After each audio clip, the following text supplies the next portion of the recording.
예전에 것도 한번, 그러니까 사실 이 기기 분석 그런 쉬운 부분들, 그러니까 공통적인 부분들은 이 기기 분석 책보다는 분석화학 책, 해리스 책이 훨씬 더 그 쉽게 학생들한테 더 친한 학생, 그러니까 프렌들리하게 써 있어. 그림도 있고요.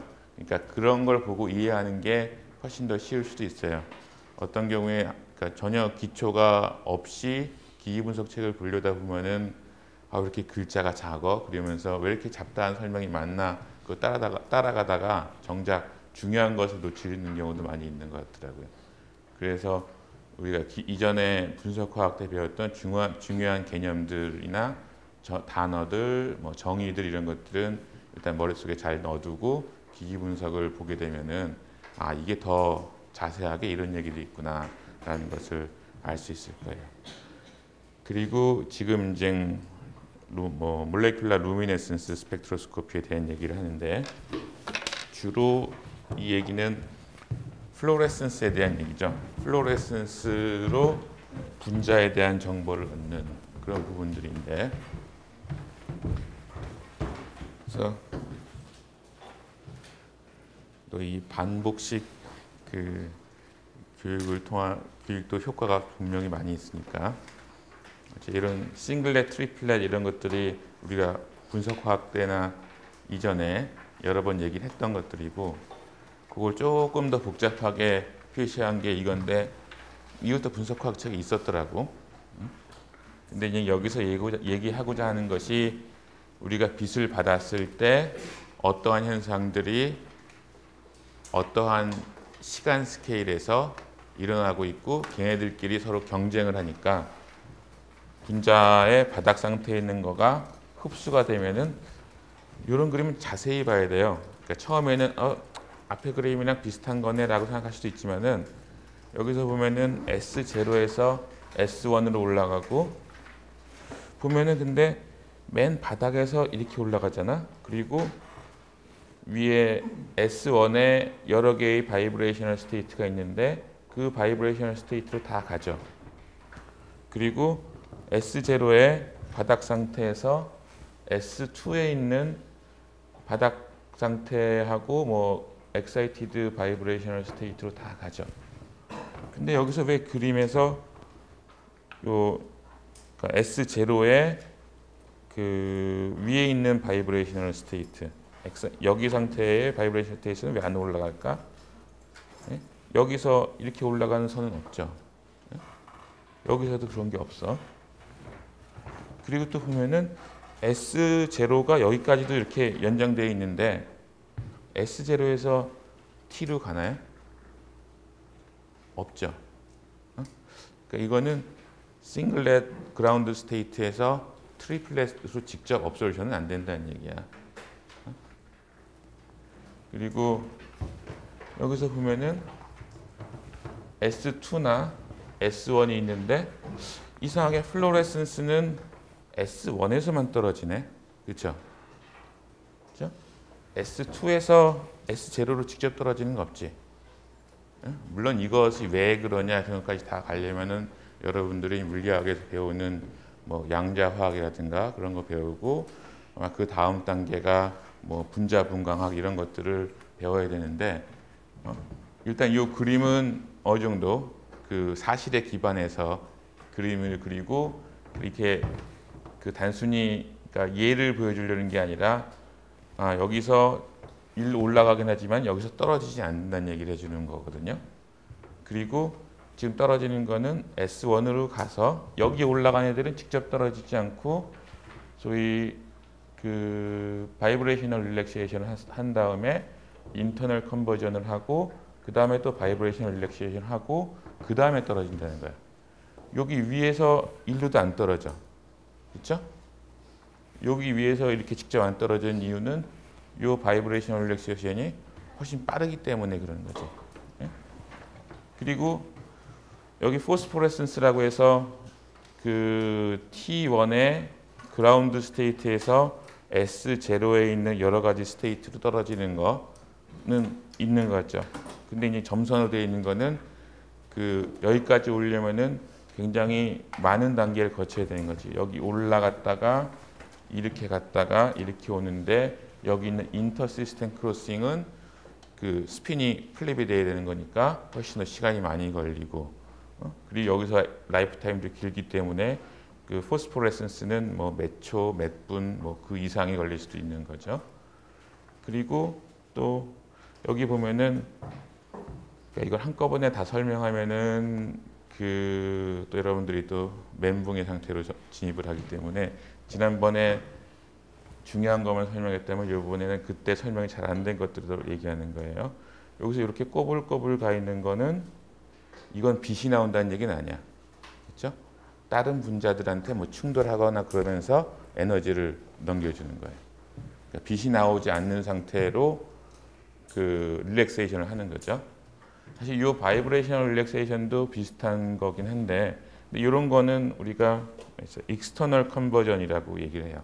다른 분자한테 전달할 때는. 그러니까 빛을 받고선 흡수를 했다고 해도 S1이나 S2로 올라갔다고 하더라도 그 전자들은 굉장히 다양한 갈 길이 있는 거야. 여기 만약에 1로 올라간 애 같은 경우에는 바이브레이션 릴렉세이션을 빨리 하고 플로레센스로 떨어지는 이런 경로도 있을 거고, 근데 여기 올라갔던 애가 바이브레이션 릴렉세이션 하고 인터 시스템을 크로싱을 해서 포스포레센스 쪽으로 가는 경우도 있을 거고, 그 다음에 여기서 바이브레이션 릴렉세이션 한 다음에 다른 분자하고 충돌하면서 익스터널 컨버전이 되는 경우도 있을 거고, 그리고 또 이쪽으로 간 애가 이렇게 와서 떨어지는 거나 뭐 이렇게 와서 익스터널 컨버전이 되는 경우도 있을 거고, 아니면 포스포레센스로 가는 경우도 있을 거고, 굉장히 여러 가지 경우가 있죠. 그리고 또 여기에 그림이 안 나와 있는 것 중에 하나가 뭐 이렇게 올라갔는데 이 에너지가 상당히 커. 그래서 분자가 그 그라운드 스테이트에서 엑사이티드 스테이트로 올라갔다는 거는 분자들 사이의 거리가 더 멀어지거든요. 원자들 사이의 거리가 더 멀어지거든요. 그러니까 멀어지다 보면은 어떤 경우에는 다시 서로 돌아올 수 없는 길을 가서 디소시에이션이 돼버리는 경우도 있어요. 그런 경우에는 그 흡수한 에너지가 다시 빛으로 나오진 않죠. 그래서 요 어떤 분자가 빛을 흡수했을 때 그 다음에 갈 수 있는 경우의 수가 되게 많은 거예요. 플로레센스나 포스포레센스도 있지만은 그 외에 뭐 익스터널 컨버전, 그다음에 뭐 인터널 컨버전, 그다음에 디소시에이션 등 여러 가지 프로세스가 있는 거고. 근데 우리가 원하는 거는 지금 요 경우에는 우리가 이것의 뭐 물리학적인 원리를 아주 자세히 아는 것보다는 이런 다양한 프로세스가 있는데 우리는 이 중에 플로레센스를 또는 뭐 덜 이용되긴 하지만 포스포레센스를 이용해서 분석을 하고 싶은 거야. 이 특정한 분자가 얼마나 있냐, 양을 측정하거나 어떤 분자가 있나 이것을 알려면은 요 웨이브랭스를 알고 그 다음에 여기서 나오는 형광의 양을 알면 되는 거죠. 그리고 이걸 더 센시티브하게 만들려면은 어떻게 하면 얘를 더 많이 나오게 할 수 있을까? 그럼 뭐 다른 걸로 가는 애들 줄이면 되겠지? 그래서 여기가 얼마나 나오느냐 이게 뭐라고 그랬죠? 지난 시간 요거라고 그랬죠. 퀀텀 일드. 요 밑에 써 있는 뭐 많아. 프리 디소시에이션, 디소시에이션, 익스터널 컨버전 뭐 등등 많이 있는데, 그러니까 이게 결국은 빛을 흡수했을 때 그 이후에 갈 수 있는 여러 가지 경우의 수들이야. 여러 가지 경우 중에서 플로레센스로 나오는 것이 얼마나 되느냐, 몇 퍼센트나 되느냐, 이게 이제 퀀텀 일드 또는 퀀텀 이피션시라고 얘기하는 거예요. 들어간 빛이 얼마나 또 빛으로 나오느냐. 그게 이제 퀀텀 일드 또는 퀀텀 이피션시고, 플로레센스를 이용한 또는 루미네센스를 그러니까 포스포레센스를 이용한 분석할 때는 이 퀀텀 일드가 높은 거, 거의 1에 가까운 그런 분자들일수록 더 센시티브해질 수 있죠. 그래서 그러면은 우리가 좀 더 자세히 들어가서 아까 S0니 S1이니 S2니 뭐 T1이니 이런 얘기를 했는데 그게 좀 더 구체적이 된 것 같지만은 아직도 여러분들 머릿속에 얘가 뭐야? 이런 생각이 들 수도 있을 거야. 우리가 일반적으로 그 분자에 대해서 유기화학 시간이나 물리화학 시간에 배우는 뭐 우리 오비탈들 있잖아요. 1s, 2s 막 이런 거 있다가 원자 오비탈 두 개가 합쳐져서 몰레큘러 오비탈, 분자 오비탈이 되고 그게 뭐 시그마, 뭐 시그마 스타, 뭐 파이 스타 또는 난반딩 오비탈 막 이런 것들이 있었는데 우린 그런 오비탈만 아는데 거기에 S0는 뭐고 S1은 뭐고 T1은 뭔가 라는 생각이 들 수도 있을 거예요. 근데 좀 전에 그 S0, 뭐 S1, 뭐 T1 이런 것들은 결국은 우리가 이 가시광선이나 자외선 영역에서 우리가 관찰하는 거가 그 밸런스, 그러니까 제일 바깥쪽에 있는 일렉트로닉 트랜지션이라고 그랬죠. 그러니까 분자로 치자면은 호모에서 루머로 그 왔다 갔다 하는 것들이거든요. 그러면 여러분들 뭐 유기화학 시간이나 뭐 무기화학 시간 같은 데 배울 때 이런 시그마, 파이, N, 뭐 파이 스타, 시그마 스타 이런 것들 배웠죠. 그리고 얘네들의 번딩 오비탈에서 보통 전자가 밑에서부터 차다가 중간에 어디쯤에서 그만두잖아. 그리고 그 위에부터는 비어 있고. 그러니까 트랜지션이라는 거는 여기서 이렇게 올라가든지, 여기서 이렇게 올라가든지, 뭐 여기서 이렇게 올라가든지. 그러니까 분자에 따라서 조금씩 달라지긴 하지만은 S0가 시그마가 될 때도 있고, 뭐 파이 오비탈이 없는 경우에는 파이가 될 때도 있고, 어떤 때는 N이 될 때도 있는 거예요. S0가. 그러면 S1은 뭐가 되겠어? 요 위에 있는 안티번딩 오비탈이 되겠죠. 파이 스타나 뭐 시그마 스타 이런 거. 그래서 좀 더 구체적으로 우리가 이제 알고 있는 분자들에 적용을 한다면은 아까 S0, S1, S2 또 뭐 T1 이런 것들이 그런 케이스가 되는 걸 거예요. 뭐 올라갔다가 그 오비탈이 그러니까 스핀이 뒤집히면은 그게 S1이 아니라 T1이 되는 거겠죠.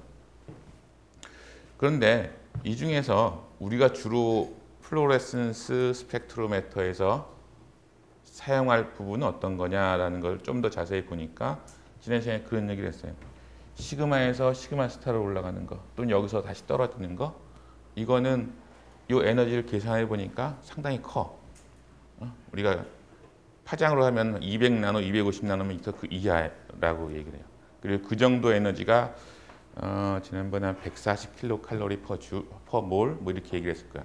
그 정도면은 분자가 그 끊어질 수 있는 충분한 에너지다. 그러니까 이렇게 업솔션 되는 경우에는 아까 말한 디소시에이션 돼버리는 케이스가 되게 많이 있겠죠. 그래서 요 시그마하고 시그마 스타 사이의 트랜지션은 별로 관찰되지도 않고, 그러니까 뭐 포토 디소시에이션 이런 것 때문에 그리고 파장도 뭐 200나노 이하 그런 건 보통 여러분들 사용하는 그 UV 비저블 스펙트로메터에서 200나노 이하로 소스가 있는 경우 그렇게 많지 않아요. 그래서 우리가 주로 쓰는 것이 파이하고 파이스타 사이 아니면은 N하고 파이스타 사이 요거 사이의 트랜지션들이 여러분들이 뭐 루미네센스 스펙트로스코피를 사용할 때 주로 사용하는 트랜지션들이라는 거예요. 그러니까 아까 S0가 주로 파이나 N 이런 것들일 거고 올라가 있는 파이스타가 이제 S1, 뭐 S2 뭐 이런 것들이 되겠죠. 그리고 아니면 T1이라든가. 그래서 지난번에 얘기할 때 주로 우리가 요 두 가지를 주로 그 다루게 되는데 그 제일 그럼 요 두 가지 중에서는 어떤 게 더 좋나라는 얘기도 했었죠. 어떤 게 더 그 플로레센스를 쓰는데 많이 사용될까? 그 밑에 써 있던 거가 파이하고 파이스타보다는 그러니까 N하고 이거 잘못됐다. 파이스타에서 N으로 가는 거나 그런 거보다는 이제 파이스타에서 파이로 가는 거가 훨씬 빠르니까 얘가 그러니까 그 상태에서 빨리 떨어지니까 그 퀀텀 밀드가 훨씬 좋은 거예요. 그러니까 요 경우가 이 경우보다는 훨씬 더 선호된다는 거죠. 퀀텀 밀드가 좋고 그래서 그리고 요 에너지 갭이 작으면 작을수록 더 선호가 되고 그래서 일반적으로 많이 사용되는 거가 이런 에러메틱 그룹 같은 게 있는 거에서의 뭐 파이하고 파이스타 사이의 트랜지션 그리고 에너지 갭이 작으면 작을수록 좀 더 좋게 되는 거죠. 그래서 그런 얘기를 하면서 그럼 우리가 주로 보는 게 뭐 파이하고 파이스타 사이나 아니면 N하고 파이스타 사이의 트랜지션인데 그런 게 있는 거가 일단은 그 이중 결합이 있는 것들이겠지. 근데 이중 결합이 보통 하나만 있고 그러면은 훨씬 더 그 파이하고 파이 스타 사이의 에너지 갭이 커져요. 그런데 이제 컨주게이션이 되면 될수록 그 파이하고 파이 스타 사이가 점점 줄어들죠. 그래서 보통 벤젠이랑 뭐 푸톨루엔 이런 에로매틱 그룹 같은 경우에 파이 스타가 많이 사용되는데, 여기 the most intense and the most useful fluorescence are from aromatic group with low energy 파이 스타라고 해놨죠. 근데 뭐 그 경우 말고는 어떻게 되나라는 걸, 그러니까 소위 분자의 구조가 어떤 영향을 미치나. 근데 이제 이런 에로매틱 그룹에 이런 다른 엘리먼트가 들어갔어. 나이트로젠, 옥시젠, 헤테로사이클이 됐다. 그럼 저게 이제 그 넘버링 오비탈이 생기게 되죠. 그러면은 그 경우에는 릴렉세이션 되는데 그 시간도 더 오래 걸리고, 그래서 퀀텀 일드가 안 좋아진다고 그랬잖아요. 그러니까 이런 경우에는 헤테로사이클 같은 경우에는 플로레센스를 잘 안 보이는 경우가 많은 거예요. 근데 여기에다가 그럼 에로매틱이 더 들어갔다. 요것처럼 퀴놀린, 뭐 아이소퀴놀린, 이런 헤테로사이클인데 에로매틱 그룹이 하나가 더 퓨전이 됐어. 이런 경우에는 또 다시 그 플로레센스가 보이기 시작하는 거죠. 그래서 이런 여러 가지 소위 케이스에 대해서 얘기를 하는데, 그것이 그런 오비탈들 사이의 관계로 좀 이해를 하면은 좋을 것 같고, 또 지난번에 얘기한 것 중에 또 분자에 어떠한 원소가 들어가 있느냐, 뭐 헤테로사이클이냐 아니냐, 뭐 이런 것들 영향을 미치면은 비슷하게 생긴 분자, 여기 플로렌이라고 되어 있는 거랑 바이오페닐, 바이페닐인데 왜 바이오페닐인 것 같아? 잘못된 것 같아. 오타가 여기서 보니까 많이 보이네. 얘하고 비슷하게 생기고 이 중간에 카본 하나 더 있는, CH2가 하나 더 있는 거죠. 근데 얘는 두 개의 벤젠이 서로 막 팔랑 걸릴 거야. 서로 독립적으로. 근데 얘 같은 경우에는 좀 더 잘 잡고 있어. 그러니까 분자가 더 리지드하다고 얘기할 수 있는데, 여기 퀀텀 일드가 거의 1에 가까운데 여기 0.2. 그러니까 분자의 리지드티가 커지면 커질수록 퀀텀 이피션시, 퀀텀 일드가 좋아진다. 그러니까 플로레센스로 보기 훨씬 좋다. 그래서 이 분자 같은 경우도 이게 그냥 따로 떨어져 있을 때에 비해서 이게 징크 캣아이온의 코디네이션 돼서 이렇게 있을 때 훨씬 더 킬레이팅이 됐을 때 퀀텀 에피시언시가 올라간다. 이런 얘기도 있었고요. 그리고 또 리지드티가 영향을 미치고, 그 다음에 우리가 아까 익스터널 컨버전을 얘기하면서 익스터널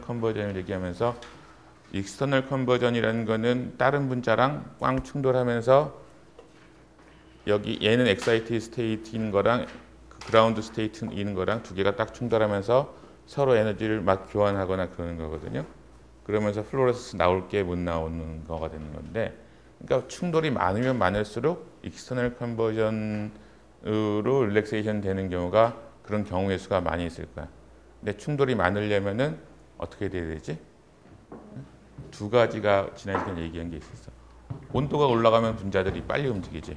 그럼 충돌이 많이 일어나고, 그래서 익스터널 컨버전에 의한 디액티베이션이 많고, 그래서 퀀텀 일드가 작아진다. 그러니까 온도를 올리면은 플로레센스는 잘 안 나오는 거예요, 상대적으로. 그리고 솔벤트가 뭐 다 똑같은 뭐 물을 쓰면 모르겠지만은 솔벤트의 비스코시티가 점점 커진다. 그럼 비스코시티가 커진다는 건 이게 끈적끈적하다는 거니까 그 안에 있는 분자들이 잘 천천히 움직이는 거예요. 그러니까 충돌이 적어지겠죠. 그러니까 충돌이 적어지니까 여기서는 꼭 반대거나 비스코시티가 작아지면은 덜 끈적끈적해지는 거니까 더 빨리 움직이는 거고, 그 경우에 익스터널 컨버전이 커지고 퀀텀 에피시언시가 작아지고, 뭐 이런 것들. 이런 것들을 좀 트렌드를 좀 잘 기억을 하고 있으면 좋을 것 같고,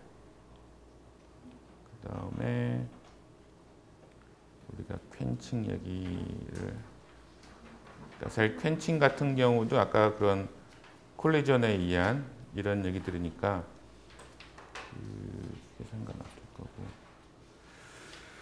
그래서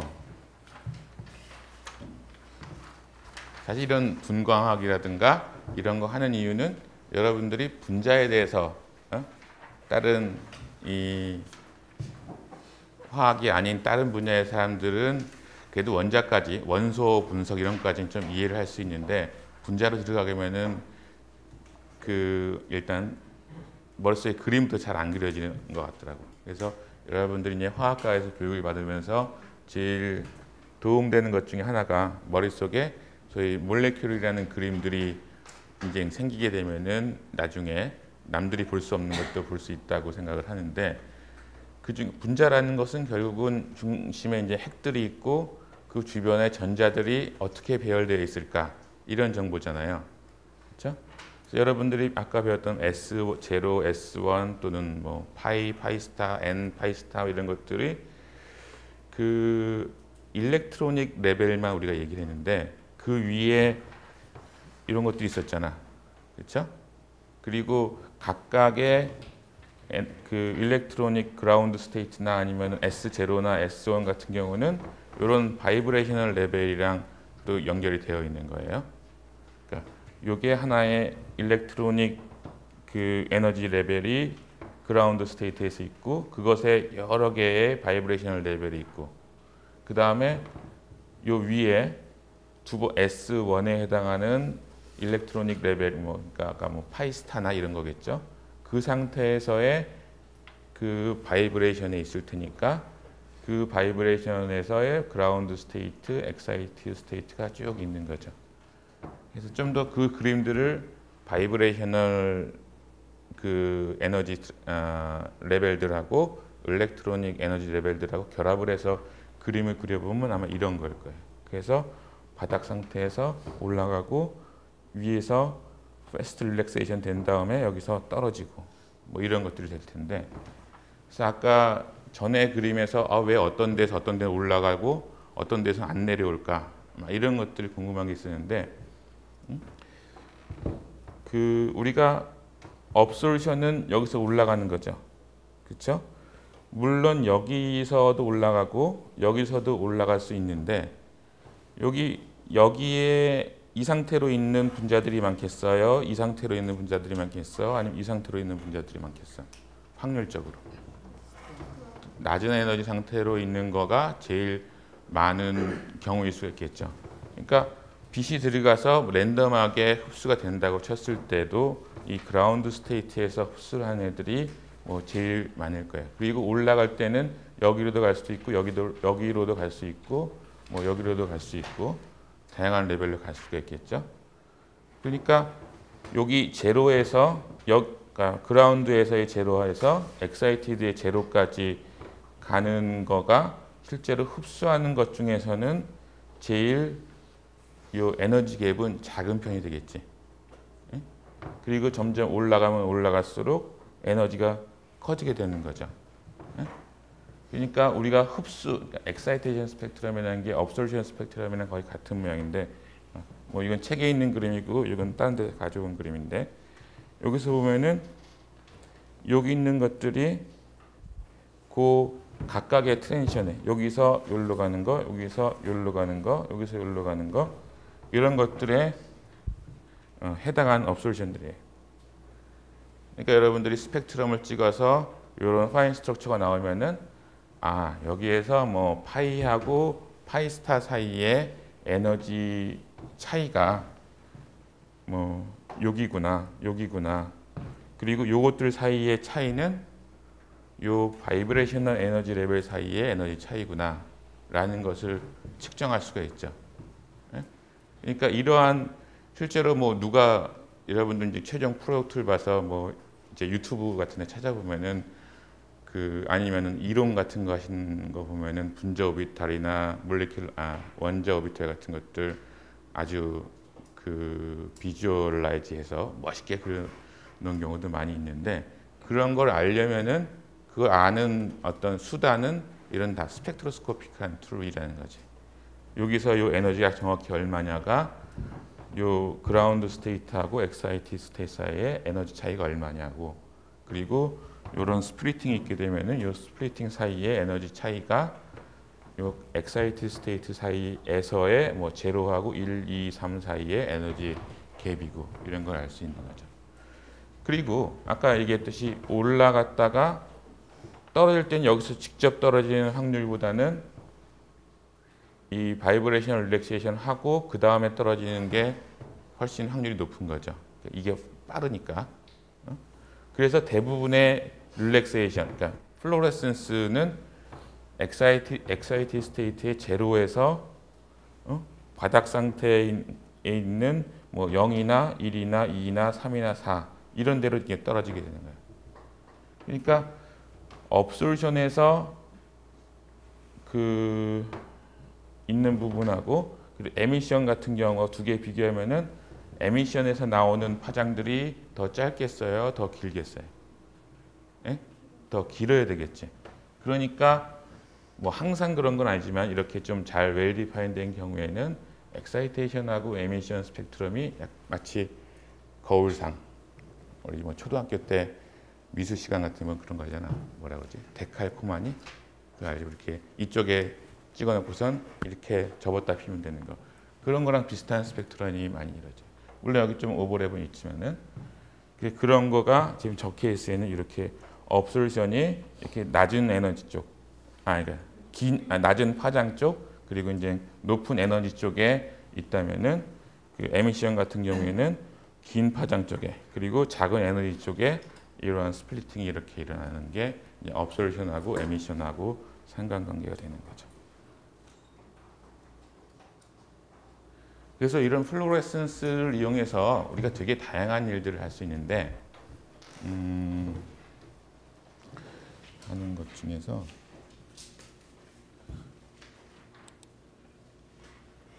나도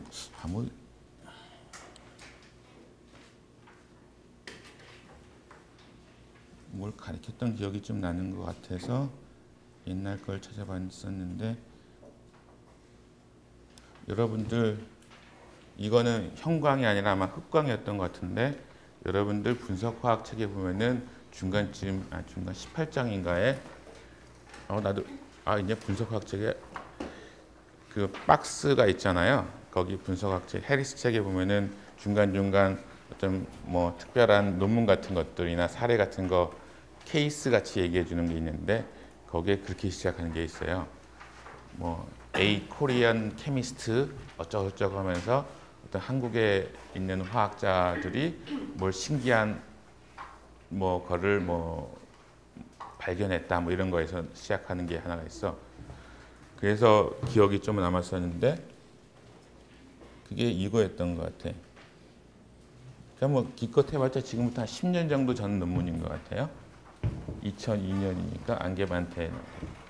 요 같은 경우가 이건 흑광이지만은 그러니까 포스페이트 이온을 그 이온이랑 아주 선택적으로 결합을 해서 포스페이트 이온이 있으면은 색깔이 싹 바뀌는 뭐 이런 것들을 그때 만들어서 뭐 포스페이트가 있냐 없냐에 따라서 색깔이 아마 확 변했던 것 같아.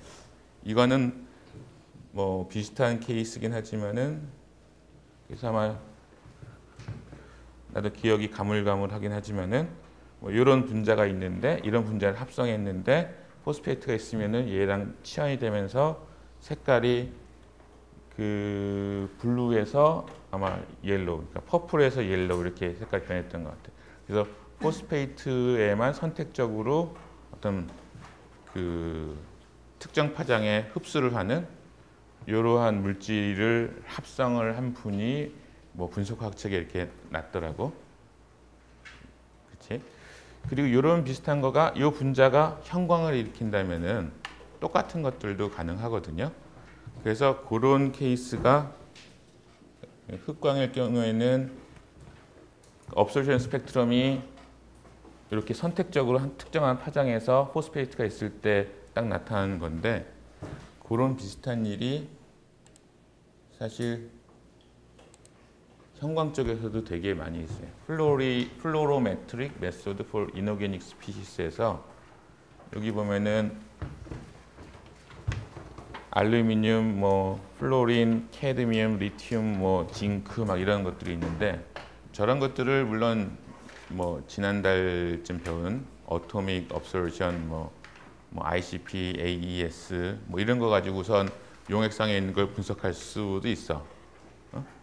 근데 일단 장비도 큰 게 있어야 되고, 그리고 좀 돈도 좀 더 많이 들고, 뭐 아주 그렇게 그리고 그거를 뭐 현장에 이렇게 들고 다니거나 아니면 실험실에 하나씩 놔두고 그러기는 조금 부담스럽거든.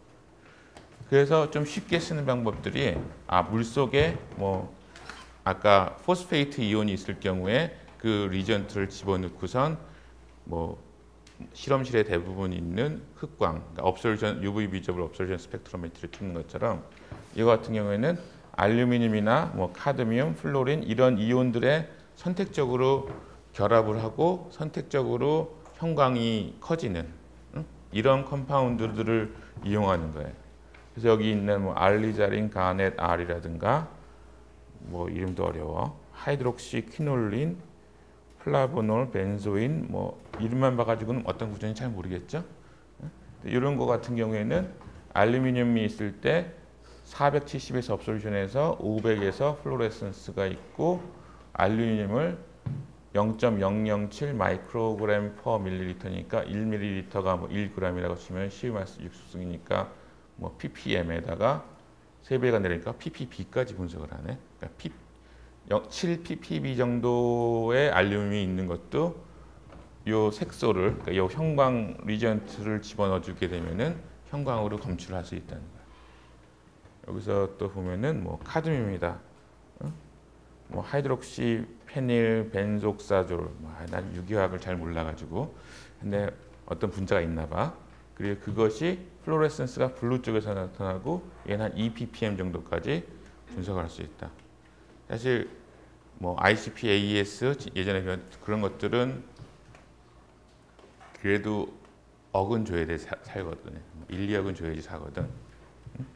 근데 이런 케미칼하고 뭐 플로로미터 간단한 것들은 그거보다 뭐 10분의 1, 그 정도 가격이면은 이제 뭐 요즘은 이제 국내에도 장비들이 많이 나오기 때문에 구할 수 있을 거예요. 그러면은 실험실에서 아니면 이런 거 같은 경우에는 포터블한 장비도 만들 수가 있거든. 그러니까 만약 실제로 여러분들 물 속에 있는 뭐 저런 미량의 원소, 뭐 요즘 뭐 불산 막 그런 것도 있지만은 플로린을 검출하고 싶다. 그러면은 포터블하게 가져가서 뭐 이 정도 센시티비티까지는 아니겠지만은 측정할 수 있을 거고. 그다음에 뭐 징크 이온도 뭐 이런 것들이 있는 거죠. 그런데 이제 여기서 인터피어런스 같은 소위 알루미늄에 대해서만 색깔이 나는 게 아니라 이런 다른 원소에 대해서도 소위 간섭 현상이 좀 있는 것도 있으니까 이런 부분은 좀 조심을 해야 되죠. 그래서 이 분자들이 어떻게 생겼나 보면은 아까 뭐 플라보놀도 있었고 이건 지르코늄하고 틴에 대해서 하는 거라고 그러고 그 다음에 하이드록시 퀴놀린 이건 아까 퀴놀린 얘기가 나왔었죠. 이런 헤테로사이클인데 링 하나 더 퓨전시키면은 빛이 더 잘 나온다. 플로레센스가 좋아진다.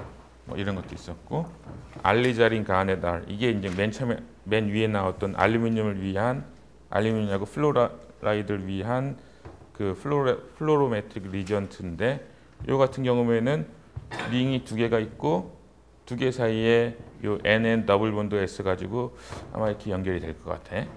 그리고 벤조인 이거는 뭐 징크, 뭐 실리콘, 절모늄 이런 것들에 대한 것이고. 그러니까 이러한 컴파운드하고를 그 뭐 알루미늄 이온이 들어있는 용액에다가 같이 넣어주게 되면은 얘네들하고 알루미늄 이온이 결합을 해서 그 새로운 파장의 형광이 나오게 되는 거죠. 그래서 그 형광은 업솔루션에 비해서 아까 포스페이트 했던 그런 업솔루션 같은 경우에는 그 센시티비티가 아주 낮은 건 안 되죠. 근데 업솔루션 그러니까 흑광 그 스펙트로미터에 비해서 형광은 어떤 장점이 있다고 그랬나? 센시티비티 면에서는 얼마나 좋다고 그랬지? 응?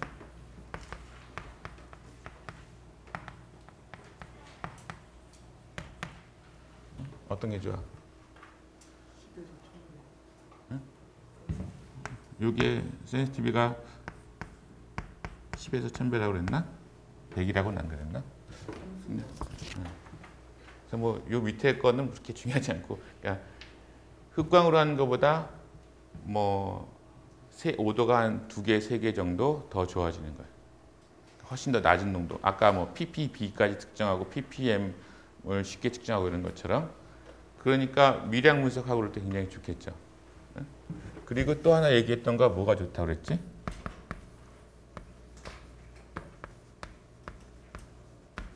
훨씬 더 넓은 영역에서 어떤 직선성이 좀 더 보장이 된다. 그리고 또 뭘 얘기했나? 지난번에. 근데 이런 건 좋은데, 센시티비티는 좋은데 아마 단점은 그건 얘기 안 했던 것 같아요. 단점도 있어. 센시티브, 사람도 이렇게 예민한 사람이 또 가끔 컨트롤 안 되면 참 힘들잖아. 그렇지? 센시티브하긴 한데 아까 얘기했던 것처럼 구조도 그렇지만 주변에 온도가 올라간다든가 내려간다든가 주변에 어떤 퀘처, 그러니까 빛을 뺏어갈 수 있는 그런 다른 컴파운드들이 어떤 거에 있냐, 환경에 따라서 센시티비티가 확확 변화할 수가 있어요. 그러니까 그 재현성이라든가 이런 부분에서 문제가 많이 있을 수 있고, 그리고 센시티브 하다 보니까 소스, 라이트 소스에서의 미미한 플럭추에이션, 왔다 갔다 하는 것에 의해서 이 형광 신호가 굉장히 큰 오차가 일어날 수도 있어요. 그러니까 아마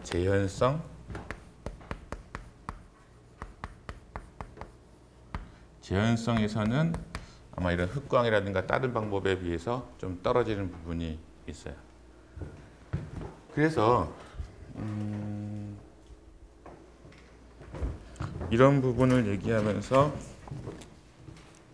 그러니까 그런 부분들을 뭐 형광에서 아까 그 형광 퀀텀 일드에 미치는 영향들을 다양하게 얘기한 이유도 형광이 센시티브하다는 장점도 있지만은 오히려 이제 그런 것 때문에 주변의 아주 미묘한 변화에 때문에 그 훨씬 작아지거나 훨씬 커지거나 그래서 측정에 오류를 만들 수도 있기 때문에 그럴 부분을 잘 이해를 하고 있어야 된다는 거고요.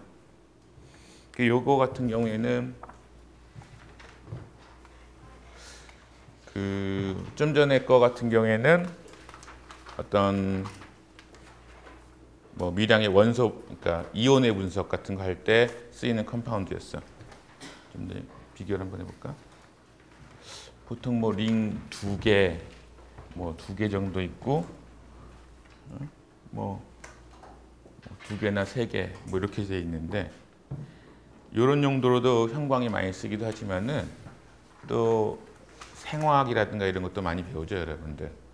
생화학이라든가 뭐 생물 쪽, 뭐 의대 이런 데 가면은 그쪽 분들은 뭔지 모르고 그냥 쓰긴 하는데 실제로 거기서 사용하는 많은 테크닉들이 이런 플로레센스에 기반한 테크닉들이 되게 많아요. 그리고 이제 화학과에 계시는 분들은 그것에 그러니까 좀 더 좋은 형광을 내는 컴파운드를 합성하는데 뭐 온 인생을 걸기도 하고, 그렇지? 요거 같은 것들이 대표적으로 많이 사용되는 그 플로로포, 그러니까 형광을 내는 그런 물질들인데, 일단은 이런 이름들에서 보듯이 텍사스 레드, 다피, 근데 얘는 플로로신, 이것도 그냥 형광을 내는 물질이다 뭐 이런 거지, 사실 분자 구조랑은 거의 상관없는 그런 이름들로 쓰이죠. 아마 그리고 이걸 사용하시는 분들도 이게 뭐 어떤 구조를 가지고 있는지 그런 건 별로 생각은 안 할 거야. 근데 이제 마치 요리칙처럼 이런 생물이나 의학 쪽에 보면은 요리칙처럼 소위 프로토콜 북이 딱 있어서 뭐 세포에 핵을 염색하려면은 뭐 PI라는 컴파운드를 쓴다. 그리고 그건 무슨 색깔이 난다. 그리고 뭐 세포 질을 염색하려면은 뭐 어떤 형광 다이를 플로로포를 쓴다. 뭐 이런 것들이 다 정해져 있는 것 같아요. 그리고 여기서 보면은 얘네들이 아까 내가 형광이 잘 나는 건 또 리지드 해야 된다 그랬잖아요. 애들 보면은 다 좀 플라나한 이런 애들이 되게 많아. 그죠? 한 평면에 있는 애들. 그리고 그 여기 플로레스인 같은 경우 보면은 여기에 써 있는 어디 있나 FITC라는 거가 플로레스인에다가 사이드 체인을 하나 더 붙여서 아이소 사이네이트 그런 펑셔널 그룹이 하나 더 붙어 있는 게 FITC라는 건데 이 같은 경우에 FITC가 요 초록색 녹색으로 흡수를 하고 그렇죠. 이쪽 게 업솔루션이고 이쪽 게 에미션인데 여기 파장 맥시멈이 한 490 정도고 여기 맥시멈이 한 510이나 20 정도니까 아까 말한 대로 거울상으로 업솔루션하고 에미션이 되죠. 그래서 한 490이나 뭐 한 480 이 정도로 빛을 쬐어주면은 얘는 한 520 정도에서 아주 밝은 초록색 빛이 나오는 거예요. 그리고 뭐 다피 같은 경우에는 여기 보면 다피 파란색으로 돼 있죠. 여기 뭐 한 350 정도에서 엑사이테이션 시켜주면은 한 450, 470, 80 정도 되는 파란색 빛이 나오는 거죠. 그러니까 자외선에서 쬐어주면은 그 파란색의 색깔이 선택적으로 나오는 거지. 그다음에 텍사스 레드는 이름에서 말하듯이 레드에서 나와야 되겠지. 텍사스 레드는 여기에서 들어가고 여기서 나오는 거예요. 600 한 2, 30 정도 나오고. 여기서 보면은 좀 패턴을 볼 수 있나 혹시? 아까 링에서 파이스타, 파이하고 파이스타 사이에 트랜지션이 여기도 지금 다 연관되는 걸 거야. 그러니까 여기 있는 다 업솔션들이 그라운드가 파이고 엑사이티드가 이제 파이스타일 거고 그리고 왜 다피는 파란색에서 나오고 FITC는 초록색에서 나오고 텍사스 레드는 여기서 빨간색에서 나올까? 뭘 조절했을까? 어? 그치. 컨주게이션이 많아지면 많아질수록 파이하고 파이스타 사이는 줄어들게 되죠. 그러니까 요런 요 링하고 요 링하고 요 링은 점점 컨주게이션이 많아질수록 이 빨간색 쪽으로 가는 거야. 적외선 쪽으로. 그리고 뭐 FITC 여기서 보면은 또 사이드 체인들이 있죠. 이게 카복실 그룹일 거야. 그렇죠? 아니네. 이거 아민 그룹이네. 나이트로젠이니까 아민 그룹 같은 거가 있든가. 그리고 포스포러스가 여기 있든가. 아니면은 옥시젠이 있든가. OH나 이런 것들이 있든가. 카복실 그룹이 있든가. 이런 것들은 왜 붙여줄까?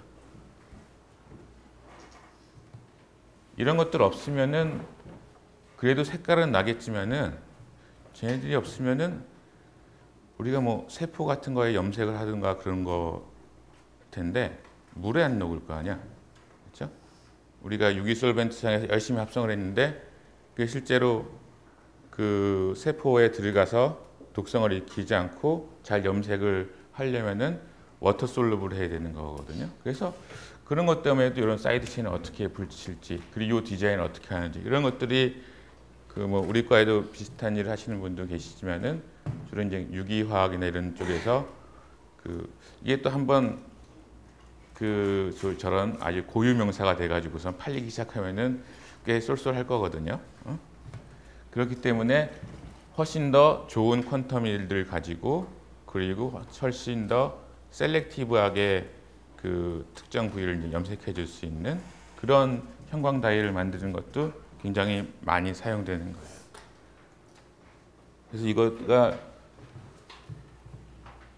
다른 색깔의 형광 다이를 가지고 이 경우에는 핵만 선택적으로 염색한다든가 뭐 세포질 그 다음에 뭐 이건 그렇게 아주 훌륭한 이미지는 아닌 것 같은데 그래서 핵은 여기서는 초록색으로 염색을 했고 그 다음에 아마 세포질 부분은 그 뭐 텍사스 레드 같은 이 빨간색 계열 염색을 하고 그러면은 우리가 이제 그리고 이 형광 굉장히 센시티브하기 때문에 그 이러한 그 그냥 눈으로도 안 보이고 그냥 옵티컬 광학 현미경으로도 안 보이는 것들을 구별해서 볼 수가 있어요. 그리고 더 신기한 거는 실제로 자연계에도 여러분 이런 사진들 가끔씩 뭐 네이버 뉴스 보다 보면 나오지 않아요? 가끔 뭐 쥐가 뭐 형광을 내는 쥐가 있지 않나, 뭐 물고기도 그렇고 그런 거 어떻게 할까? 예? 어떻게 해요? 유전자를 어떻게 하지? 그치, 형광 유전자를 넣어주면은 사실 형광 유전자라는 게 그 유전자 자체가 형광을 내는 건 아니지. 그치, 그 유전자가 형광이 나는 단백질을 이렇게 생산할 수 있는 그 코드를 가지고 있는 거죠. 그래서 또 많이 쓰는 거 어떤 사람이 일본 사람이었던 것 같아. 어떤 해파리 종에서 어떤 해파리가 있는데 얘가 그 빛을 쬐주면은 형광을 아주 이쁜 색깔을 낸다. 그래서 얘를 이렇게 막 뭐 좀 갈아가지고 그 안에 있는 단백질이 어떤 거 있나 이런 것들을 했겠죠. 그래서 발견한 프로테인 중에서 GFP라는 게 있어요. 그린 플로레센스 프로테인인데 얘는 이제 합성하는 거는 아니지만은 그러니까 좀 더 고분자인 그 프로테인인데 그 프로테인이 그 자체적으로 그 초록색 쪽의 형광, 그러니까 GFP 같은 경우에는 아까 FITC랑 비슷하게 한 480 정도에서 업솔션을 하면은 한 500, 520 이 정도에서 에미션이 되는 거야. 그러니까 초록색이 나오는 거지. 그래서 사람들이 좀 더 이게 합성을 안 해도 어떻게 좀 추출을 해도 되겠구나. 그래서 그린이 나오고 옐로우, 그 다음에 블루, C는 뭘까? 사이언. 그래서 여러 가지 색깔의 소위 내추럴한 프로테인을 찾아냈고, 그리고 아까 말한 것처럼 그 프로테인에 해당하는 유전자 코드를 얘네들한테 떼어내서 쥐한테 넣으면은 쥐가 막 초록색이 되고 물고기가 막 빨간색이 되고 뭐 심지어 고양이까지 하는 건 못 봤는데 사진이 있더라고. 그래서 고양이도 저렇게 형광을 내는 그런 게 되는 거예요. 그러니까 그 기존의 유전자 안에다가 그 형광을 내는 유전자를 집어넣게 되면은 그 유전자들이 발현이 될 때 그 형광 프로테인들도 같이 나오게 되니까 애들이 그냥 평상시에 볼 때는 똑같은 뭐 쥐나 파리나 고양인데 저 자외선이나 아니면 저 파장을 비춰주면은 갑자기 형광을 내는 그런 게 되는 거죠. 그래서 이런 것도 결국은 다 형광 현상을 이용하는 거예요. 그래서 다시 현실로 돌아와서 우리 형광이 이런 센시티비티라든가 리니어레지라든가 이런 장점들이 있기 때문에 굉장히 다양한 분야에 쓰여요. 어떤 미량의 이온이라든가 이런 것들을 선택적으로 분석하는데, 그리고 생물학이나 이런 데에서 어떤 특정한 부위만 선택적으로 염색을 해서 그게 어디에 있나 이런 거 찾는 데도 많이 쓰이고 그러는데, 그 용도에 따라서 여러 가지 응용이 있을 수 있을 거예요. 근데 요거 같은 경우에는 뭐 그 중에 한 가지인데, 뭐 지난 시간에 요게 뭐라고 그랬지? 이쪽이 엑사이테이션, 요게 에미션이라고 그랬죠. 네?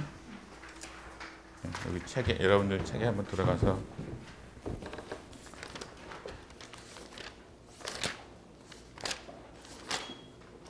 (416페이지에) 있는 그림이네. 인스트루멘테이션이 굉장히 다양한 경우가 있을 수 있을 텐데, 우리가 모든 정보를 형광에 대해서 모든 정보를 다 얻는다 라면은 이런 형태가 될 거야. 그러니까 엑사이테이션 하는 파장을 막 바꿔주면서 각각에 대해서 소위 플로레센스, 그러니까 에미션 스펙트럼을 다 기록하게 되면은 2차원, 결국은 이 인텐시티도 있으니까 3차원적인 데이터가 있겠죠. 그래서 이런 것을 얻을 수 있는데, 여기서는 그 뭐 파장을 뭐 스캔해주거나 그런 것도 아니고, 앞에 그 프리즘 같은, 그래서 빛을 분산시켜줘서 이쪽으로, 그러니까 샘플이 있으면은 위아래로 빛을 파장을 분산시켜주고, 그러면 요 위에 부분은 빨간색 뭐 한 600 정도에서 엑사이테이션이 될 거고, 여기는 뭐 400이나 300에서 엑사이테이션이 될 테니까 다 다른, 소위 위에 부분은 여기고 아래 부분은 여기에 해당하는 엑사이테이션이 되겠죠. 그 다음에 여기서 나오는 빛을 이번에는 이 아까랑 그 수직 방향으로 또 분산을 시켜주게 되면은 여기서 보면은 빨간색으로 엑사이테이션 됐을 때 에미션 스펙트럼 여기에 해당하는 부분이 나올 거고, 중간에서는 초록색으로 엑사이테이션 했을 때의 에미션 스펙트럼이 나올 테니까 이 정도에 해당하는 스펙트럼이 나올 거고, 맨 밑에는 파란색이나 자외선으로 한 거니까 거기에 해당하는 이 부분의 스펙트럼이 나올 거예요. 그래서 뭐 요건 하나의 인스트루멘트 셋업 중에 하나인데, 내가 원하는 거는 이런 엑사이테이션, 에미션 매트릭스가 우리가 이제 플로레센스 스펙트로미터에서 얻을 수 있는 그 최대한의 정보다라는 것을 말해주고 싶고, 그런데 뭐 항상 이걸 다 얻을 필요는 없잖아. 그렇죠? 어떤 때는 이 스펙트럼이 다 필요해서 이 스펙트럼이 어떻게 생겼나 이게 필요할 때도 있지만은, 어떤 때는 여기 제일 높은 플로레센스 에미션이 제일 큰 그 부분만 딱 보고 그거 가지고 정량만 하면 되는 경우도 있잖아요. 그래서 그 용도에 따라서 다양한 인스트루멘털 셋업이 필요할 텐데, 아까 뭐가 있었나? 뭐 알루미늄을 알리자린 뭐 가넷 R인가 그런 특정한 그 리전트를 넣어서 정량을 한다. 그럼 알루미늄하고 그 컴파운드가 결합을 했을 때 어디서 엑사이테이션을 해줘야 되고 어디서 에미션이 제일 잘 나온다. 이건 이미 알고 있겠죠. 예? 사전에 하는 게 많으니까. 그 경우에는 이 앞에 뭐 모노크로메이터 이런 복잡한 장치가 있거나 아까 든 디스퍼싱 장치가 그러니까 괜히 돈을 많이 들여서 할 필요는 없어. 그렇기 때문에 그런 경우에는 이 앞에 있는 웨이브랭스 셀렉트도 지난 시간에 얘기했던 것처럼 그냥 옵티컬 필터 하나 있으면 될 거고, 뒤에도 우리가 그 알루미늄의 센시티브한 그 리전트가 에미션을 보이는 그 파장에 해당하는 필터만 있으면 될 거고, 그래서 이 경우에는 필터 몇 개하고 렌즈만 가지고 간단한 장치를 하고, 그리고 이제 플로레센스가 플럭츄에이션이 소스에 따라서 왔다 갔다를 많이 한다 그러니까 그 부분 보정하기 위한 두 번째 뭐 PMTU 정도 하나 더, 이런 정도만 있으면은 소위 플로로메터 하나가 완성이 되는 거예요. 요거는 별로 복잡할 것도 없으니까 요거 같은 경우에는 아주 작게도 만들 수 있을 거고, 아마 핸드헬드로도 그러니까 들고 다니게도 만들 수 있을 거예요. 그래서 이러한 형태의 셋업도 있고, 좀 우리 거하게 나간다면은 실험실에서 연구실에서 내가 뭘 합성했는데 이것의 광학적인 특성이 어떤지 보고 싶다. 그렇게 될 경우에는 엑사이테이션 파장에 따라서 에미션 파장에 따라서 각각의 스펙트럼을 쭉 다 얻어야 될 필요가 있겠죠. 그런 경우에는 이쪽 앞쪽에서 그레이팅도 좋아야 되고 뒤에서의 에미션에 대한 모노크로메이트도 좋아야 되고, 이 두 개가 조합이 돼서 아까 전전 슬라이드에서 얘기했던 것 같은 엑사이테이션, 에미션 그 매트릭스를 여기서는 충분히 만들 수 있겠죠. 그러니까 요 같은 경우는 조금 더 그 연구실이나 이런 개발하는 데에서 많이 사용하는 용도가 될 거고, 그리고 그렇지, 그런 예로 우리 과에 가지고 있는 이 포톤 카운팅 스펙트로메터 뭐 PC1인가 요 같은 경우 실제 사례를 지난 시간에 설명을 해줬던 것 같아요. 그래서 라이소스가 있고 모노크로메터 여기 있고 모노크로메터 여기도 하나 있고, 얘는 레퍼런스 측정하기, 그러니까 소스의 인텐시티 측정하기 위한 PMT가 여기 하나 있고, 그 다음에 에미션 스펙트럼 측정하기 위한 PMT도 여기 하나 있고, 그거 말고 뭐 하나 더 여기도 있고. 근데 이제 좀 전에 앞에 그림에 있던 소위 좀 연구를 하기 위한 좀 더 사이언티픽한 이러한 스펙트로 플로로메터의 기본 구성 요소들은 다 가지고 있는 것 같아.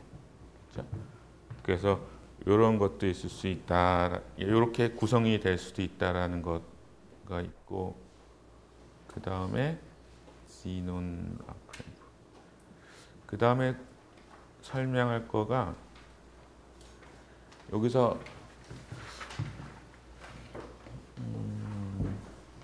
여러분들 책에 보면은 인스트루멘테이션에서 쭉 나오긴 하는데 다른 것보다 라이트 소스 이런 루미네센스를 볼 때 전에 업솔션을 할 때는 라이트 소스를 뭘 썼나? 주로? 기억나요? 뒤트림 램프하고 텅스텐 램프를 주로 많이 썼어요. 근데 뒤트림 램프나 텅스텐 램프가 뭐 자외선이나 가시광선에서 빛이 나온다고 해서 그럼 이걸로 형광을 엑사이테이션 하면 안 될까? 이렇게 생각할 수도 있지만은 얘네들은 좀 너무 약해. 빛의 세기가. 그래서 형광을 할 때는 그것보다는 좀 다른 거를 쓰는데 여기서 보면은 라이소스로 하이 프레셔 지논 아크 램프라고 돼 있고 여기서도 보면은 아까 설명할까 말까 하다가 또 헷갈리게 할 것 같아가지고 말 안 했지만은 여기서 라이소스를 지논 램프라고 했어요. 이 앞에 것도 있나? 아 여긴 그냥 램프라고 돼 있구나. 그럼 지논 램프는 사실 지논 램프를 쓸 수도 있고 여기 보면은 옵셔널 소스라는 건 뭐야? 돈을 더 내면 준다 뭐 이런 거지. 옵셔널 소스는 레이저 다이오드, 라이트 에미팅 다이오드 이런 것들은 사실 플로레센스 볼 때는 엑사이테이션 파장을 쭉 스캔을 해도 되지만은 어떤 경우에는 그러니까 에미션, 그러니까 플로레센스 스펙트럼만 보려면은 그 업솔션 되는 여러 가지 파장 중에서 한 군데에서만 엑사이테이션 시켜주기만 하면 되죠. 그러니까 단파장, 그러니까 그 라인 소스로 되어 있는 모노크로매틱한 레이저 같은 것도 상당히 유용하기도 해요. 이런 것들이 소스로 사용되는데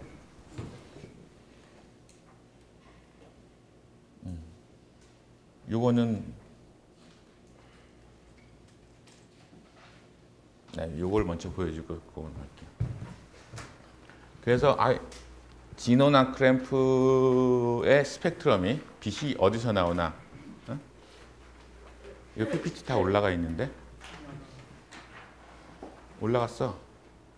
한 1시간쯤, 1시간 반쯤 전에. 그런가? 아니야, 그 밑에 하나 있어. 밑에 올라갔을 텐데. 네. 네. 하여튼 그건 안 올라갔으면 다시 올려주고 그럴게요. 네. 그래서 요거 같은 경우에 아까 뭐가 있었나?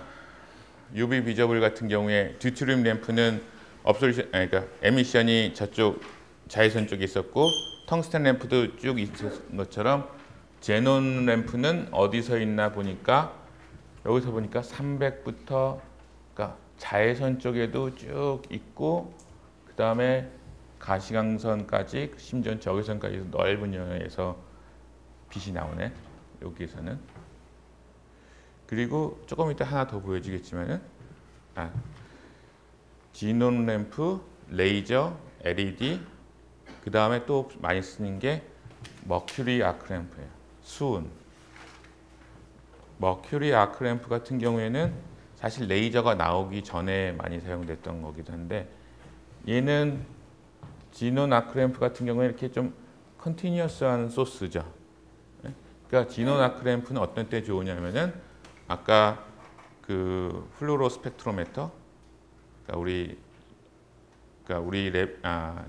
과에 있다는 그러한 스펙트럼에서 엑사이테이션 파장을 쭉 바꿔주면서 에미션 스펙트럼을 얻고 싶을 때는 여기서는 그 대부분의 파장들이 어떻게 보면 좀 균일하게 제공이 되니까 좋아요. 근데 머큐리 아크 램프의 그 빛이 나오는 파장을 보니까 수는 그런 연속적인 것보다 어떤 특정 파장에서 굉장히 센 빛들이 나오네. 그러니까 마치 레이저가 없을 때 레이저를 사기에는 좀 돈이 부족하다. 그러면 이 머큐리 아크 램프 같은 경우에는 뭐 330, 뭐 아니면 뭐 380 400 이런 데에서 굉장히 큰 인텐시티의 라이트 소스가 되기 때문에 그 어떤 특정 파장에서 엑사이테이션에서 플로레센스 스펙트럼만 보는 데는 상당히 유용하게 사용될 수가 있어요. 그래서 여기에 계속 레이저는 옵션이고 레이저나 레이저 다이오드나 아니면 LED나 이런 건 옵션이고 지논 아크램프가 나오는 이유는 지논 아크램프가 없이 그냥 레이저나 LED가 있으면은 이 앞에 이거 필요 없죠. LED가 있거나 그러면 그건 단파장이니까. 근데 지논 아크램프가 있으면은 여기서 여러 파장이 다 오니까 여기 엑사이테이션 모노크로메이터를 스캔해 줌으로써 소위 다양한 파장에서의 에미션 스펙트럼을 얻을 수가 있게 되겠죠. 그래서 이 경우에 기본으로 가는 게 이제 지논 아크램프로 사용하는 거가 저 경우에는 그 뭐 자외선에서 가시광선까지 컨티뉴어스하게 일정한 정도 이상의 그 빛이 나오니까 엑사이테이션 파장을 우리가 튜닝하기가 좋아서 그러는 거고, 그리고 요 같은 경우가 아까 뭐 이렇게 세포도 보고 뭐 물고기도 보고 심지어는 여기 뭐 고양이 이런 건 못 올려놓겠다. 근데 이것도 현미경이긴 한데 책에는 안 나올 거예요. 근데 책에 아주 간단히 나오는 것 같아. 책에 어디 나오더라? 422페이지 보면은 플로레센스 이미징 메소드 뭐 그래서 한 반 페이지 정도 나오는데 실제로 제일 큰 마켓, 제일 큰 시장은 이쪽인 것 같아. 이미징, 플로레센스를 이용해서 이미징하는 쪽인 것 같아.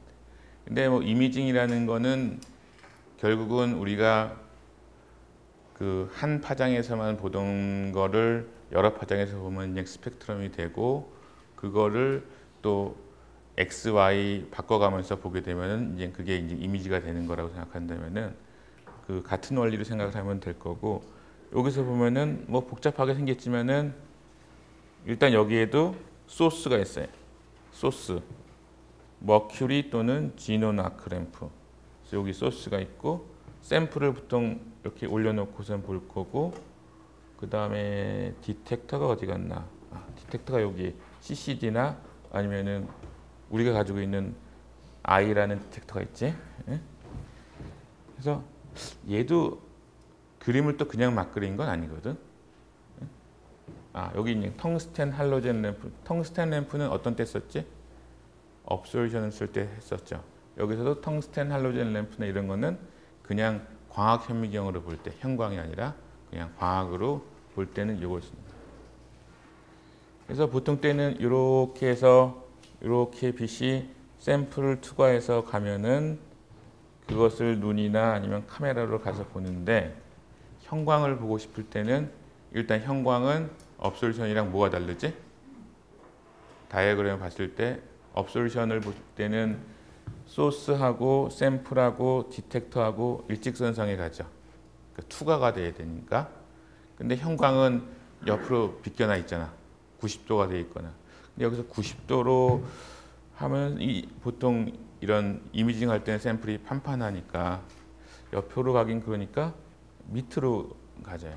그러니까 갔다가 백 스캐터링이 아니라 백 뒤쪽 방향으로 이렇게 튕겨 나오는 플로레센스를 보는 거지. 그래서 여기서 빛이 보면은 얘는 노란색이었어. 여기는 빨간색이고 여기는 왜 파란색일까?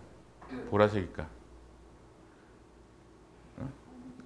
그치? 에너지가 그러니까 크다는 거지. 파장이 짧은 빛이라는 거죠.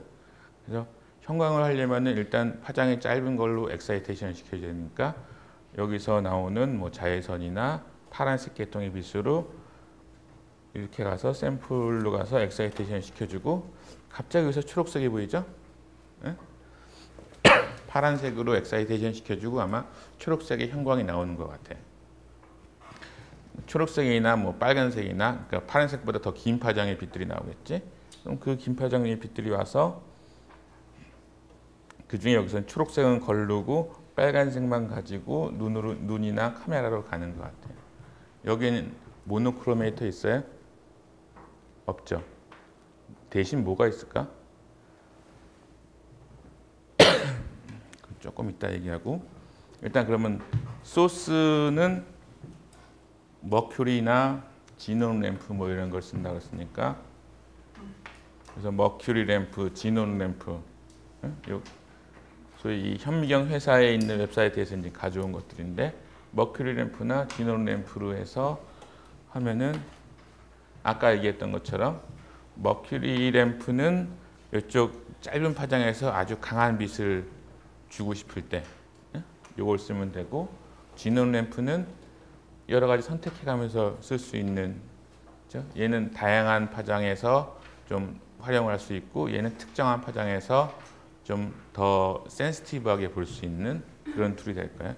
그런 것도 선택을 할 수 있고, 그 다음이 과연 다른 형광 장치에는 있는 웨이브랭스 셀렉터가 현미경에는 어디에 있을까?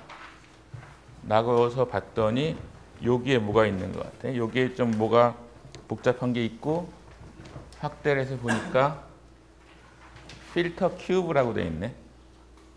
아, 여기서는 모노크로메이트를 쓰진 않는구나. 앞에서 얘기했던 것처럼 옵티컬 필터를 쓰는구나 라는 걸 짐작할 수 있는데, 필터 큐브, 그러니까 필터 또는 필터 블락이라고 되어 있는데, 아, 이게 필터가 하나가 있는 게 아니라 필터 여러 개를 넣어놨나? 보게 되면은 여기 필터가 엑사이테이션 필터라고 되어 있고, 에미션 필터라는 게 있고, 여기 다이크로매틱, 뭐 다이크로익 미러 이런 게 있어요. 아까 빛을 다시 한번 쫓아가 볼까? 우리가 여기서 뭐 파란색, 뭐 450 나노미터짜리 빛을 보냈어요. 그럼 이게 빛을 여기 가서 샘플로 가려면 반사가 돼야 되지. 그리고 샘플을 쬐고 나서 샘플에서 나오는 플로레센스가 뭐 초록색에서 뭐 빨강색, 노란색 다양하게 나올 거야. 그런데 여기서 다시 이렇게 올 때 여기 뭐 거울 같은 게 있는데 얘네들이 반사가 돼서 소스로 다시 가버리면 안 되잖아. 디텍터로 가야 되잖아. 근데 전에 빔 스플리터라는 거 얘기한 적 있었죠. 빛을 반사도 시키고 투과도 시키고, 여기에 있는 앞에나 뒤는 전에 7장인가 앞에서 얘기했던 인터피어런스 필터예요. 특정한 파장만 아니면 특정한 파장 이상만 통과시켜주는. 그래서 여기서 빛이 들어오게 되면은 엑사이테이션 필터라는 거는 여기서만, 소위 인터피어런스 필터의 아주 대표적인 케이스인데, 인터피어런스 필터가 이 파장에서만 트랜스미션이 70% 80% 정도 되는 거예요. 그러니까 이 파장의 빛만 어디 있어요? 엑사이테이션 해주는 거니까 통과시켜 주는 거예요. 그리고 그 다음에 어디 있어? 에미션. 에미션은 이 경우에는 하이패스 필터 같은 경우가 되는 건데, 이 파장 이상의 것만 통과시켜 주는 거예요. 그러니까 여기 570이나 570 이상의 빛들만 통과시켜 주는 거예요. 이게 왜 필요한가? 만약에 머큐리 아크 램프를 썼다. 그런데 여기서 보면 빛이 되게 많잖아요. 레이저가 아니니까 요 빛이 되게 많은데, 뭐 요 파장 하나만 사용하고 싶다. 그러면 요것만 통과시키고 나머지는 다 제거를 해야 되겠지. 그러니까 여기 엑사이테이션 인터피어런스 필터를 사용하는 이유는 요 560 정도에서 오는 파장만, 여기서는 되게 다양한 파장들이 오는데 실제로 샘플로 가는 거는 여기에서 나머지는 다 제거해주고 여기에 있는 파장만 통과시켜주는 거예요. 그렇죠? 그런 다음에 어디였나?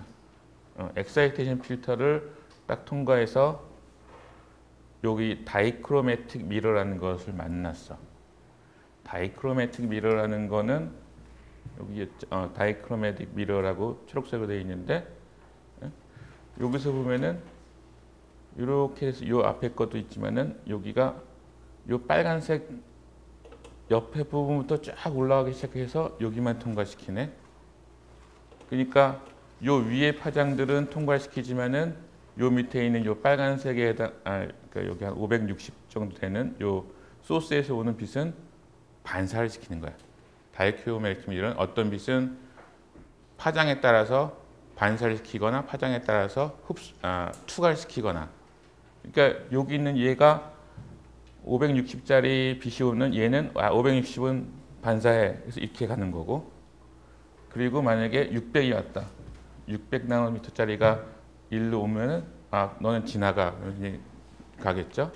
그러니까 소스에서 빛이 와서 이쪽으로 가게 돼요. 사실 이게 거꾸로 돼 있는데 여기서는 빛이 가서 위로 가는 게 여기서 아래로 가는 방향이랑 똑같은 거예요. 위로 가면 여기에 샘플이 있거든.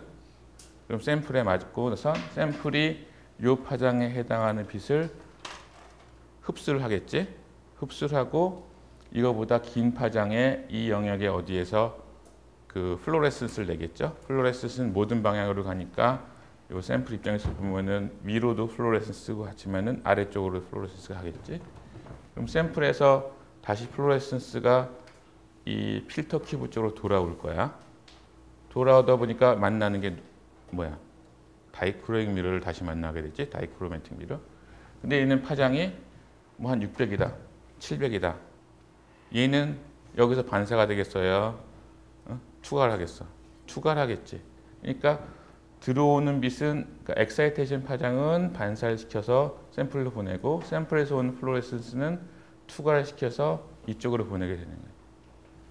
그래서 이 에미션 필터가 요게 이제 엑사이테이션보다 좀 더 높은 데 것만 투과시키게 됨으로써 그 빛이 그 다음 길로 해서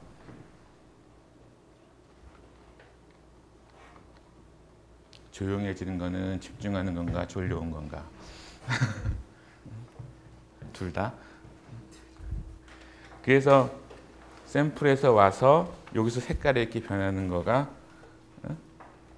샘플에서 뭐 파란색, 보라색 이렇게 되어 있는 거는 이 머큐리 램프에서 뭐 350도 나오고 400도 나오고 뭐 550도 나오고 560도 나오고 이런 다양한 빛이 다 섞여 있는 건데 다이크로믹 미러에서 560에 해당하는 초록색 빛만 샘플로 보내준다라는 얘기고 거기서 튀어나오는 플로레센스가 또 뭐 빨간색도 있고 뭐 초록색도 있고 여러 가지가 있을 텐데 그게 요 다이크로믹 미러를 지나고 나면은 요 초록색은 없어지고 빨간색 플로레센스에 해당하는 것만 나와서 얘네들이 우리 눈으로 오거나 CCD 카메라로 가게 되면은 아까 앞에서 보였던 뭐 세포의 핵만 빨갛게 보인다든가 뭐 이런 이미지들이 보이게 되는 거죠.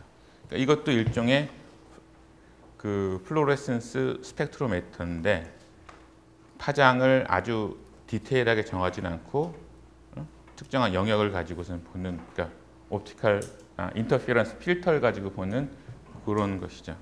그게 이제 X, Y 2디멘셔널하게 넓어지게 되면은 이미지가 되는 걸 거고 그리고 뭐 여러분들 그렇죠? 그러니까 이런 CCD 카메라 이런 거 여러분들 핸드폰에는 뭐 900만 화소 막 이렇게 되는데 이제 원가 그러니까 정가를 다 주고 사더라도 한 100만 원이면 사잖아. 이런 거 한 2천만 원쯤 하거든. 근데 그런 거가 차이가 뭐냐면은 센시티비티가 얼마나 좋냐, 얼마나 작은 시그널까지, 그러니까 시그널 투 노이즈가 얼마나 좋냐가 여기 이런 CCD 카메라, 플로레센스에 해당하는 카메라의 성능이죠. 그래서 저게 그렇죠? 2천만 원짜리도 한 그 정도에서 시작을 하는 것 같아 가격대가.